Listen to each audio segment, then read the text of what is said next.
এ মুসলমান আল্লাহর গোলাম, এই দুনিয়া থাকার জায়গা না, থাকতে পারবে না, থাকতে পারবে না। আমার আপনার আগে আমার আপনার ফ্যামিলির মধ্যে কত মানুষ আইলো গেল, আসার সিরিয়াল আছে কিন্তু যাওয়ার কিন্তু কোনো সিরিয়াল নাই। এই বাড়িতে তোমার আগে, এই বাড়িতে তোমার আগে বাস করেছে অনেকজন,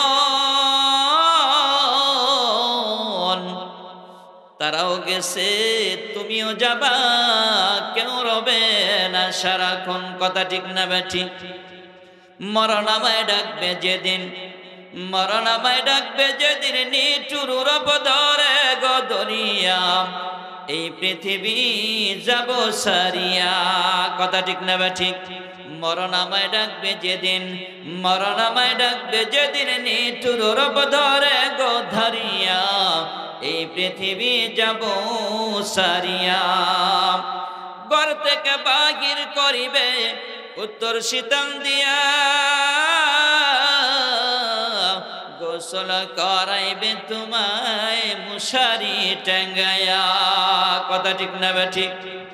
এ মুসলমান আল্লাহর গোলাম, এই দুনিয়া থাকার জায়গা না, আমি আপনি থাকতে পারবো না, কিন্তু আমার আপনার যখন মৃত্যু আসবে,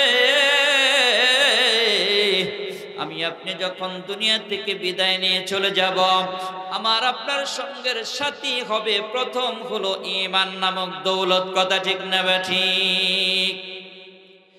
ঈমান নিয়ে যদি মৃত্যুবরণ করতে পারেন, আপনার কবর হবে জান্নাতের বাগান। ঈমান ছাড়া যদি মৃত্যুবরণ করেন রে বাবা, আমার আপনার স্থান হবে জাহান্নাম। এ মুসলমান বাবাজিরা আমার, এ বন্ধু, এই জন্য আমাকে আপনাকে মৃত্যুর পূর্বে আমার আপনার প্রথম ঈমান নামক দৌলত অর্জন করতে হবে। কথা ঠিক না বেঠিক? ঈমানকে সাজাইতে হবে। এ মুসলমান আল্লাহর গোলাম, আমি আপনি যদি ঈমানকে সাজাইতে চাই, ঈমানকে যদি বানাইতে চাই, এ মুসলমান বাবাজিরা রে, আমি আপনি আমার আপনার বাড়ির মধ্যে, বাসার মধ্যে ঘর বাড়ি তৈরি করি, বিল্ডিং বাসা বানাই। যখন আমি আপনি আমার আপনার ঘর বাড়ির মতো তৈরি করি, এই ঘর বাড়ির ভিতরে, ঘরের মধ্যে আমরা একদিক দিয়ে সুকেজ নিয়ে সাজাই। কথা ঠিক না বেঠিক? আমরা আরেক কোণার মধ্যে সুকেজ বসায় দেই, আরেক কোণার মধ্যে আমরা ডাইনিং টেবিল বসায় দেই। এ মুসলমান বাবাজিরা রে, আরেক সাইড আমরা সুন্দর একটা খাট বসায় দেই, আরেক সাইড একটা সোফা সেট বসায় দেই। এভাবে করে আমার ঘরটাকে আমি সুন্দর করে সাজাই। কথা ঠিক না বেঠিক? কোন দিক থেকে কি আনলে, কোন জায়গায় বসাইলে ঘরটা সুন্দর দেখা যাবে, পরিপাটি করা যাবে। এ মুসলমান আল্লাহর গোলাম, দুনিয়ার মধ্যে আমার ঘরটা দেওয়ার পরে ঘরটা সুন্দর করার জন্য, পরিপাটি করার জন্য, সুন্দর করে সাজাইয়া গুছাইয়া ঘরটাকে সুসজ্জিত করি, যাতে করে বন্ধু বান্ধব আসার পরে বলে তোমার ঘরটা সুন্দর হয়েছে, তোমার ঘরটাও অনেক সুন্দর লাগলো, ভালো লাগলো। কথা ঠিক না বেঠিক? কিন্তু এই ঘর কি আমার ধরা দিবে, এই বাড়ি কি আমার ধরা দিবে, এই বাড়ি কি আমার কোনো কাজে আসবে নি? না না। এ মুসলমান বাবাজিরা আমার, এই জন্য আমার ঈমানকে সাজাইতে হবে। যখন আমি কবরে চলে যাব, কবরে চলে যাওয়ার পরে আমার সর্বপ্রথম আমার ঈমান নিয়ে যাইতে হবে। কথা ঠিক না বেঠিক? আমার ঈমানকে আমার সাজাইতে হবে। এ মুসলমান আল্লাহর গোলাম, ঈমানকে যদি সাজাইতে হয় রে বাবা, প্রথমে আমাকে নামাজ ধরতে হবে। কথা ঠিক না বেঠিক? এ মুসলমান আল্লাহর গোলাম, প্রথমে আমাকে নামাজ ধরতে হবে, নামাজের মাধ্যমে ঈমানকে সাজাইতে হবে। কথা ঠিক না বেঠিক? তারপরে আমাকে কোরআন তেলাওয়াত ধরতে হবে, কোরআনকে দিয়ে আমার ঈমান সাজাইতে হবে। আমার কোরআন দিয়ে ঈমানকে সাজাইতে হবে, আমার জিকির আজকার দিয়ে কোরআনকে সাজাইতে হবে, আমার তাসবিহ তেলাওয়াত দিয়ে কোরআনকে সাজাইতে হবে। রাসূলের সুন্নাত দিয়ে আমার ঈমানকে সাজাইতে হবে, রাসূলের আদর্শ দিয়ে আমার ঈমানকে সাজাইতে হবে।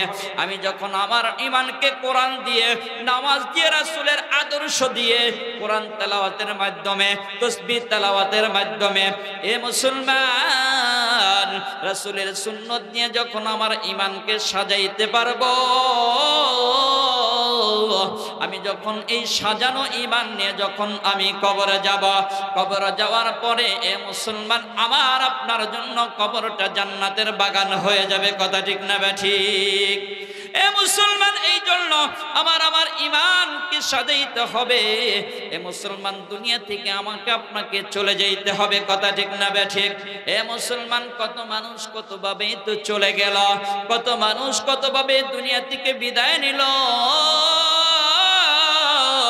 এ মুসলমান বাবাজিরা রে, আমি আপনি যখন চলে যাব আমার আপনার জানাজাও হয়ে যাবে। এ মুসলমান, এ মুরব্বী বাবাজিরা, এ পর্দার অন্তর আমার মা, আমার যুবক বন্ধু, এ দুনিয়া কিন্তু থাকার জায়গা না। তুমিও থাকতে পারবা না, আমিও থাকতে পারবা না। এই পৃথিবী থেকে আমাকেও চলে যেতে হবে, তোমাকেও চলে যেতে হবে। এ মুসলমান একটু লক্ষ্য করো, খেয়াল করো, একটু ভাবিয়া দেখো, একটু চিন্তা করিয়ে দেখো, দিলেরে বুঝাও, মনরে বুঝাও। ও মন, যখন তুমি ওই মন তুমি একটু বোঝার চেষ্টা কর রে মন, এমন তুমি একটু বুঝিয়া দেখো, যখন তুমি ওই চার পায়া খাটের মধ্যে যখন তুমি শুয়ে যাবা, তুমি যখন লাশ হয়ে যাবা, তখন তোমার কি উপায় হবে? তুমি কেমন ভাবে কবরের দিকে রওনা করেছ? এ মুসলমান, আল্লাহর গোলাম, আমার আপনার জানাজাটা কেমন হবে একটু ভাবিয়া দেখেন, চিন্তা করিয়া দেখেন। আল্লাহর এক বান্দা আমরা অনেকেই চিনি, দিল্লির এখনো কুতুবউদ্দিন মিনার এখনো দাঁড়িয়ে আছে। এ মুসলমান, আল্লাহর বান্দা কেমন জানাজা হয়েছিল রে? আল্লাহর বান্দা খাজা কুতুবউদ্দিন কাকি রহমাতুল্লাহ আলাইহির জানাজা এমন একটা জানাজা হয়ে গেছিল রে বাবা। আজও সাক্ষী সেই জানাজা, কি সুন্দর একটা জানাজা হয়েছিল। তোমার আমার জানাজাও কেমন হবে একটু ভাবিয়া দেখো, চিন্তা করিয়া দেখো। আল্লাহর বান্দা যখন মৃত্যুবরণ করবেন, তার পূর্বে আল্লাহর বান্দা মুরিদদেরকে, ছেলেপেলেদেরকে, শাগিরদেরকে ডাকদা বলেন, ও আমার সন্তানেরা, আমার মুরিদেরা, শোনো শোনো, আমি যখন মৃত্যুবরণ করব, আমি মৃত্যুবরণ করার পরে আমার জানাজাটা এমন ভাবে হবে, আমার জানাজাটা এমন একজন মানুষ পড়াবে, আমি ওসিয়ত করে যাচ্ছি, আমার জানাজাটা যেমন তেমন মানুষ দিয়ে যেন না হয়। আমার জানাজাটা যখন হবে, 4টা গুণ যেই ব্যক্তির মধ্যে পাবা, ওই মানুষটাকে দিয়ে আমার জানাজাটা পড়াবা। এ মুসলমান, আল্লাহর গোলাম খাজা কুতুবউদ্দিন কাকি রহমাতুল্লাহি আলাইহি ডাক দেবেন, ও আমার মুরিদের, আমার শাগিরদেরা, শোনো, আমার জানাজাটা এমন একজন মানুষকে দিয়ে পড়াবা, আমি যখন মৃত্যুবরণ করব। মুসলমান বাবাজিরা, এ সখীপুরের মুসলমান, এ সারাশিয়ার মুসলমান বাবাজিরা, একটু ভাবিয়া দেখো, চিন্তা করিয়া দেখো, এই দুনিয়া কিন্তু থাকার জায়গা না। তুমিও থাকতে পারবা না, আমিও কিন্তু থাকতে পারবো না। এই দুনিয়া থেকে আমাকে আপনাকে চলে যেতে হবে। এ মুসলমান, একটু কবরের কথা চিন্তা করে দেখো। কবর তোমাকে আমাকে প্রতিদিন ডাকে, আমি তোমার জন্য সাপ বিচ্ছুর গণ, আবার তোমার জন্য জান্নাতের বাগান। তোমার আমল যদি, ঈমান যদি ভালো হয়, আমি কবর তোমার জন্য জান্নাতের বাগান। আর তোমার যদি ঈমান ভালো না থাকে, আমি কবর তোমার জন্য জাহান্নাম। এ মুসলমান, আল্লাহর বান্দা কিছুদিন পরেই তো দুনিয়া থেকে বিদায় নিয়ে চলে গেলেন রে বাবা। কুতুবউদ্দিনের জানাজা যখন রেডি হয়ে গেল, লাশটাকে যখন ময়দানে আনা হলো, হাজার হাজার মানুষ মানুষ জানাজায় উপস্থিত হয়ে গেছে, অসংখ্য উলামায়ে কেরাম উপস্থিত হয়ে গেছে। যখন জানাজা হবে, লাশটা দাফন কাফনের জন্য, জানাজার জন্য সামনে যখন আয়না, ইয়া মুসলমান বাবাজিরা রে, এবার তার পক্ষ থেকে এলান হচ্ছে, এ ময়দানের সমস্ত মানুষ তোমরা শোনো শোনো, কুতুবউদ্দিন যেদিন মারা গেল তার পূর্বে একটা ওসিয়ত করে গেছে রে বাবা, তোমরা কান খুলিয়া শুনো, মনোযোগ দিয়ে শুনো। আল্লাহর বান্দা ওসিয়ত করেছে, এ মুসলমানরা শুনো, এমন একজন মানুষকে কথা বলেছে যে মানুষকে দিয়ে তারা জানাজাটা করতে হবে। বলে 4টা গুণ যদি কোন মানুষের ভিতরে পাওয়া যায়, ওই মানুষটাকে দিয়ে আবার জানাজা পড়াবা। এ মুসলমান লক্ষ্য করো, ভালো দিল দিয়ে শোনো রে বাবা কথাটা। এ মুরব্বী বাবা, জিয়া যুবক ভাই, তুমিও মুসলমান, আমিও মুসলমান। আর খাজা কুতুবউদ্দিন কাকি রহমাতুল্লাহি আলাইহি মুসলমান ছিলেন। আর কেমন ব্যক্তির জানাজা একটু লক্ষ্য করো। আল্লাহর বান্দা ডাকতে বলেন, 4টা গুণ যদি কোনো মানুষের ভিতরে পাওয়া যায়, ওই মানুষটাকে দিয়ে আমার জানাজা পড়াবা। গুণের কথা আলোচনা হচ্ছে, বর্ণনা হচ্ছে। বলতেছেন প্রথম নাম্বার গুণ হলো, যে ব্যক্তির ভিতরে জীবনে কোনদিন আসরের নামাজ কাজা হয় নাই, বলেন সুবহানাল্লাহ।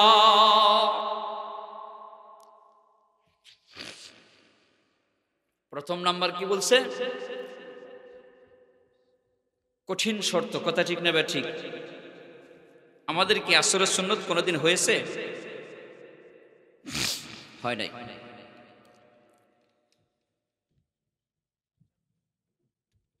দ্বিতীয় নাম্বার বলছেন, যার জিন্দেগির ভিতরে তাকবীরওয়ালা ছুটে নাই, মারাত্মক তাকবীরওয়ালা। ইমাম সাহেব যখন আল্লাহু আকবার বলে নিয়ত বাঁধে, এটাকে বলা হয় তাকবীরওয়ালা। যার জিন্দেগির ভিতরে তাকবীরওয়ালা ছুটে নাই। তৃতীয় নাম্বার গুণ হলো, যার জিন্দেগির ভিতরে তাহাজ্জুদ ছুটে নাই, বলেন সুবহানাল্লাহ। এমন একজন মানুষ যার জিন্দেগির ভিতরে আসরের নামাজ কাজা হয় নাই, সুন্নত কাজা হয় নাই, তাকবীরওয়ালা ছুটে নাই, তাহাজ্জুদ কাজা হয় নাই। চতুর্থ নাম্বার, 3টা গুণ আমার কাছে, আমার কাছে আর কি বলতেছি, 3টা গুণ নয়, মোটামুটি আলহামদুলিল্লাহ সহজ, কিন্তু চতুর্থ নাম্বার গুণ সহজ না। কারণ একজন পুরুষ মানুষ রাস্তায় চলাফেরা করবে, এটি স্বাভাবিক, কথা ঠিক না ঠিক? যখন একটা মানুষ রাস্তায় চলাফেরা করবে, তার সামনে নারী পড়বে কি পড়বে না? চতুর্থ নাম্বার গুণের কথা বলছেন, যে যার জিন্দেগির ভিতরে পরনারী কখনো দেখে নাই, বলেন সুবহানাল্লাহ। পরনারী কখনো দেখে নাই। বলেন তো, আমি আপনাদেরকে প্রশ্ন করতে চাই, এই 4টা গুণ কি কঠিন না কঠিন? খুবই কঠিন। আর যার কথা বলতেছেন উনি এমন একজন মানুষ, কোন আলেম না, কিনা আলেম না, কিন্তু আল্লাহওয়ালা হতে গেলে আলেম লাগে না, আল্লাহর খাস বান্দা হতে গেলে মুফতি লাগে না, হাফেজ কোরআন লাগে না, লাগে কি? ঈমান আর আমল। ঈমান যদি মজবুত করা যায়, সম্পর্ক কি হয়ে যায়? আল্লাহর সাথে হয়ে যায়। মুসলমান বাবাজিরা আমার,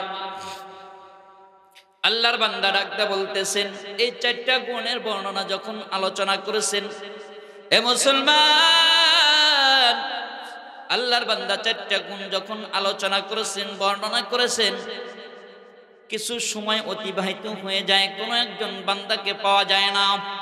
এবং বলতেছেন, যদি এরকম ব্যক্তি না থাকে, তাহলে তারাকে তিনি নসিহত করেছেন, কুতুবউদ্দিন সাহেব নসিহত করেছেন, ওনার জানাজা বিনা জানাজায় দাফন কাফন করতে বলেছেন। এ মুসলমান, আল্লাহর গোলাম যখন এই আলোচনা করছেন, কিছুক্ষণের মধ্যে আল্লাহর এক বান্দা চাদর মোড়া দিয়ে, এরকম চাদর ঘোমটা দিয়ে চেহারাটা ঢাকিয়া সামনে আসলেন।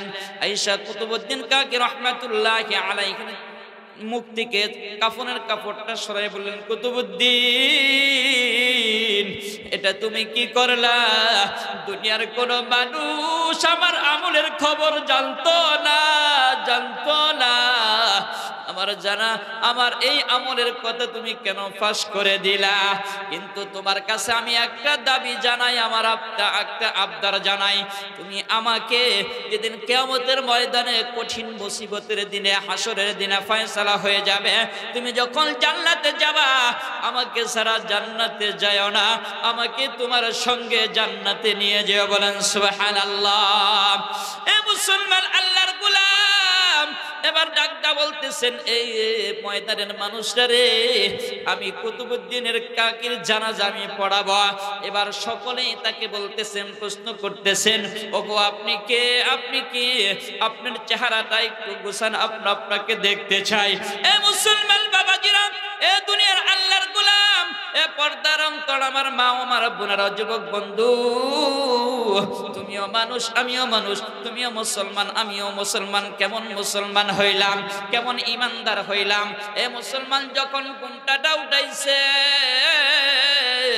মানুষ তাকিয়ে দেখে এমন একজন ব্যক্তি কেউ কল্পনাও করতে পারে নাই।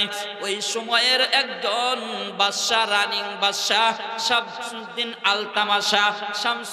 আল তামাশা রহমাতুল্লাহি আলাইহির চেহারা দেখে সবাই অবাক হয়ে গেছেন। এই দেশের একজন বাদশা কিভাবে এত বড় বুজুর্গ হতে পারে? এ মুসলমান বাবাজিরা আমার, আমাদের দেশের নেতারাও, আমাদের দেশের প্রধানমন্ত্রীরাও, আমাদের দেশের এমপিরাও তো এমপি, নেতারাও তো নেতা, আমাদের বাদশারাও তো বাদশা। এ মুসলমান, দিল্লির ওই সময়ের শামসুদ্দিন আল তামাশা একজন বাদশা ছিলেন না মুসলমান বাবাজিরা আমার। যে বাদশার মধ্যে একজন সাধারণ মানুষের মধ্যে, একজন বেআলেমের মধ্যে 4টা গুণ কিভাবে অর্জিত হইল? এ মুসলমান, এই জন্য আমি আপনাদেরকে বলতে চাই, আমার আপনার ইমানকে মজবুত করা দরকার আছে না নাই? আমার আপনার জানাজা যেন সুন্দর হয়, আমার আপনার কবর যেন সুন্দর হয়। এ মুসলমান, আমার আপনার কবর যদি সুন্দর করতে চাই, তাহলে অবশ্যই অবশ্যই আমাদের ইমানকে মজবুত করতে হবে। কথা ঠিক না ঠিক? লা ইলাহা লা ইলাহা ইল্লাল্লাহ, লা ইলাহা ইল্লাল্লাহ, লা ইলাহা। যার দিলে আছে আল্লাহর ভয়, আল্লাহ আল্লাহ সব সময়, আহার নিদ্রা ভালো লাগে না, আহার নিদ্রা ভালো লাগে না, ভালো লাগে শুধু ইল্লাল্লাহ, লা ইলাহা লা ইলাহা ইল্লাল্লাহু মুহাম্মাদুর রাসূলুল্লাহ সাল্লাল্লাহু আলাইহি ওয়াসাল্লাম। বিস্তারিত আলোচনা করা সম্ভব না, সংক্ষিপ্ত আলোচনাগুলো আমি করতেছি যে ঈমান গুরুত্বপূর্ণ একটা প্রয়োজনীয় জিনিস। ঈমান মারাত্মক একটা দৌলত, খুবই দামি একটি দৌলত, বড় একটা নিয়ামত। কথা ঠিক না ঠিক? এই ঈমানকে সাজানো, ঈমানকে মজবুত আমাদের করতেই হবে। কথা ঠিক না ঠিক? আর দ্বিতীয় নাম্বার হলো এলেম। এলেম কেন? মুফাসসিরিন কিরাম বলেন, জনাবে মুহাম্মদুর রাসূলুল্লাহ সাল্লাল্লাহু আলাইহি ওয়াসাল্লাম হাদিসের মধ্যে বর্ণনা করেছেন, তলাবুল ইলমি ফারিদাতুন আলা কুল্লি মুসলিম। প্রত্যেকটি নরনারী মুসলমানের জন্য দ্বীন ইলম শিক্ষা করা ফরজ। আর আল্লাহ সুবহানাহু ওয়া তাআলা সুলাইমান আলাইহিস সালাতু ওয়াস সালামকে দুইটা জিনিস দিতে চেয়েছিলেন। দুইটার মধ্যে বলছিলেন যে আমি দুইটা জিনিস তোমার সম্মুখে আমি রাখতে চাই, তোমাকে দুইটা জিনিস আমি তোমাকে একটা দিতে চাই দুইটার মধ্যে। একটা হলো এলেম দিতে চাই, বলে এলেম যদি তুমি চাও এই পরিমাণ এলেম আমি তোমাকে দিব, যে পরিমাণ এলেম আমি দুনিয়ার আর কাউকে দিব না। আর যদি বাদশাহী চাও, দুনিয়া চাও, আমি এই পরিমাণ বাদশাহী আমি তোমাকে দান করব, দুনিয়ার মধ্যে এই পরিমাণ বাদশাহী অন্য কাউকে দিব না। তো মুসলমান বন্ধুগণ, সুলাইমান আলাইহিস সালাতু ওয়াস সালাম এলেম চেয়েছিলেন। কি চেয়েছিলেন? এলেম। কেন এলেম চেয়েছিলেন? আল্লাহ সুবহানাহু ওয়া তাআলা প্রশ্ন করেন, হে সুলাইমান পয়গম্বর, তুমি দুনিয়া বাদ দিয়ে, বাদশাহী বাদ দিয়ে কেন এলেম চাইলে? সুলাইমান আলাইহিস সালাতু ওয়াস সালাম ডাক দেন, হে রব্বি করিম, ও আল্লাহ, ইলম এই জন্যই আমি চাইছি, দুনিয়ার ক্ষণস্থায়ী জিন্দেগির ভিতরে আমি ধন সম্পদ দিয়ে কি করব, আমার বাদশাহী দিয়ে আমি কি করব, কারণ আমি তো দুনিয়া থেকে বিদায় নেব, কথা ঠিক না ঠিক? দুনিয়া থেকে আমাকে চলে যেতেই হবে। এলেম নেওয়ার কারণ হলো আমি এলেম যদি হাসিল করতে পারি, এলেম যদি আমার ভিতরে থাকে, আমি জান্নাতে যাইতে পারবো, কথা ঠিক না ঠিক? জাহান্নাম থেকে আমি নাজাত পাইতে পারবো। ও রব্বে কারীম, তোমার সাথে আমার একটা সম্পর্ক হবে, কথা ঠিক না ঠিক? এই জন্য আমি এলেম চাইছি বলে আল্লাহ তাআলা খুশি হয়ে এই পরিমাণ এলেম আর এই পরিমাণ বাদশাহী দিয়েছেন যে দুনিয়ার মধ্যে এই পরিমাণ বাদশাহী অন্য কাউকে দেয় নাই। বলে কি পরিমাণ ক্ষমতা দিয়েছেন, কোনো মাছ যদি সমুদ্রের মধ্যেও আলোচনা করতেন, কোনো পিপিলিকা যদি গর্তের মাটির নিচে আলোচনা করতেন, সেই কথাটাও শুনতে পাইতেন। বলেন সুবহানাল্লাহ। তাহলে কি পরিমাণ জ্ঞান আর কি পরিমাণ বাদশাহী আল্লাহ তাআলা দিয়েছিলেন, কথা ঠিক না ঠিক? সমস্ত প্রাণীর বাদশাহী আল্লাহ তাআলা তাকে দিয়েছিলেন, সমস্ত প্রাণীর বিচার সালিশ সুলাইমান আলাইহিস সালাতু ওয়াস সালাম করেছেন, কি করেন নাই? এই জন্য মুসলমান বন্ধুরা রে, এই জন্য দুইটা জিনিস খুবই গুরুত্বপূর্ণ জিনিস। এ মুসলমান আল্লাহর গোলাম, এ পর্দার অন্তর আমার মা ও আমার বোনেরা, এই জন্য আমি আপনি যদি এই দুইটা জিনিস যদি হাসিল করতে পারি, তাহলে আমি আপনি শ্রেষ্ঠ হব, কথা ঠিক না ঠিক? আল্লাহ কিন্তু এই জন্যই বলেছেন যে মানুষ শ্রেষ্ঠত্বর কারণ হলো এই দুইটা জিনিস যদি মানুষ হাসিল করতে পারে। আর এই দুইটা জিনিস যদি কোনো মানুষের মধ্যে না পাওয়া যায়, এই মানুষটা উলাইকা কাল আনআমি বাল হুম আদাল উলাইকা হুমুল গাফিলুন।